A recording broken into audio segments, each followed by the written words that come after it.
Hey, it's meteorologist Cory Reppenhagen with a quick look at your weather forecast. These clear blue skies with all the sunshine will continue on for a few more hours. We'll get a little bit of cloud cover as we get into the later afternoon and early evening hours. But take a look at the skies out there. Just a couple of clouds starting to show up, but it's been mostly blue skies and sunshine all day long. We're up to 74 degrees at Denver International Airport. Winds are fairly light and the dew points are low, which means the air is extremely dry out there. Be one of the reasons why we're not getting any clouds. Here's the forecast for the rest of the day. Reaching up to about the middle 70s for us as those clouds start to appear about 5-6 o'clock. And those will be the same clouds appearing over some of the rest of the state. You see the satellite and radar picture right now. Mostly clear skies out here towards the west. Finally getting a break out there from severe weather out towards the east, but the thunderstorms are still there with the rain showers up into the northeast.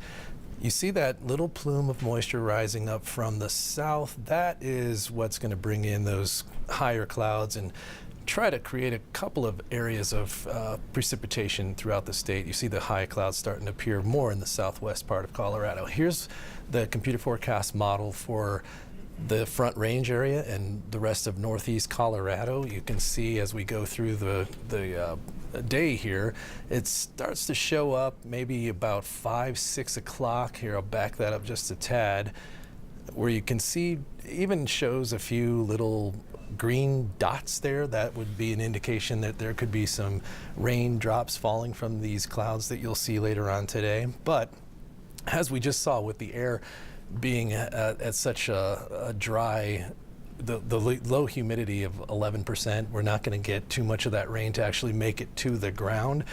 So if those raindrops fall out, it'll probably evaporate before it hits the ground. But you'll see those clouds in the sky here as we go through the late afternoon and early evening hours, but probably clearing out for you sometime early Saturday morning. We will have elevated fire risk that will not only continue through today and tomorrow, but likely Sunday and Monday as well. Mostly focused towards the southeast part of the state. Here is that elevated wildfire risk for today because of the fire weather. The pink shaded counties are the fire weather warnings. Wind gusts could get up to 30 miles per hour with the humidity as low as 11%, which we've already seen across the entire eastern part of the state today.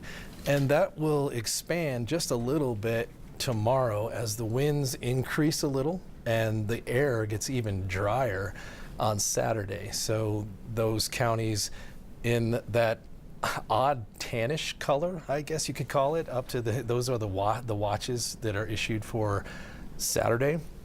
Those will become warnings at some point later on Friday afternoon, and I wouldn't be surprised if there's a couple more counties added to that are not in the watch, like say El Paso County could be added to the watch, as well as parts of Lincoln County as well. Here's the wind gust forecast for the Front Range on Saturday. We'll feel some of those wind gusts too, but much lighter than they will see down in the southeast part of the state. But especially here on Saturday morning, those wind gusts getting up in the 30 to 40 mile per hour range around the foothills and just to the base of the foothills. In the I-25 urban corridor, we could get those gusts going up into the 20 to 25 mile per hour range for sure. But those will quickly kind of subside as we go through the day. And by the evening hours, those wind gusts will be down to the normal 5 to 10 mile per hour range, which is we always have in April. The forecast high temperatures for Saturday will be part of that fire weather formula. I think probably staying just below 80 degrees here on the Front Range. But if you see down in southeast Colorado, upper 80s and even low 90s contributing to that fire risk that they have in southeast Colorado.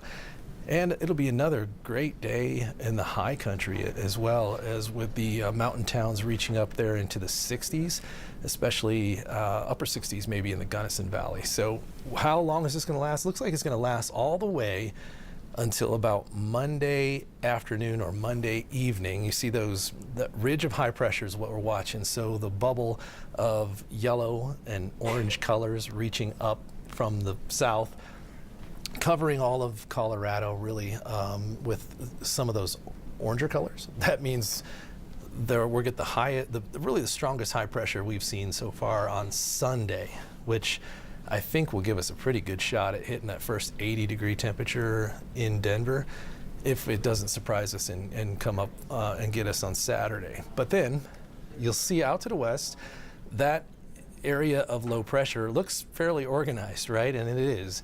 And that'll be coming through our area on Monday. So expect mountain snow showers to return on Monday. And this solution that we're looking at right here is actually a pretty decent storm solution that would bring precipitation, significant precipitation to the Front Range. If this solution happens at this timing, it would bring scattered showers on Monday night and then a significant amount of rain possibly overnight Monday into Tuesday morning. So when you wake up on the Front Range on Tuesday morning, I would expect it to be quite a bit cooler and a little bit rainy, if not having just perhaps ended raining. But that looks like the timing of that system. You see it moves out there pretty quick. So the rest of the day on Tuesday probably rebounds, and then we'll watch for that next storm system that we've been kind of talking about that's following up behind that one. And I'm showing you the solution from the European forecasting model right now, and it shows that that trough is significantly to our north and east is where it's likely going to end up. You see way up there almost towards Canada. So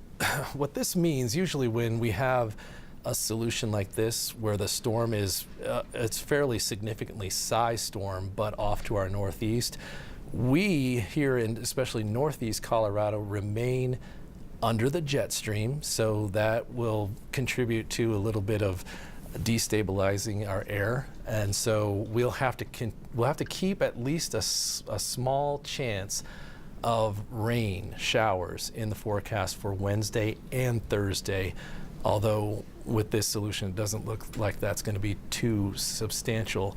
And then we'll just watch for the back end of this thing, and sometimes when it passes by, the back end scrapes down and swings some colder air across Colorado.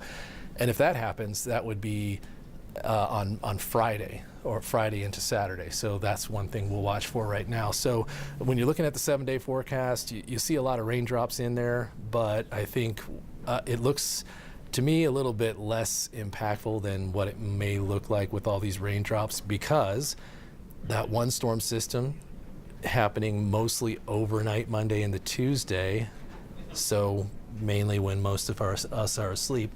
And then the next storm system looks like it's trending further and further away from us, so we could be looking at just isolated and scattered afternoon showers on Wednesday, Thursday, and Friday. So that's how everything looks right now. So thanks for joining in to check out the forecast, and we'll talk to you later.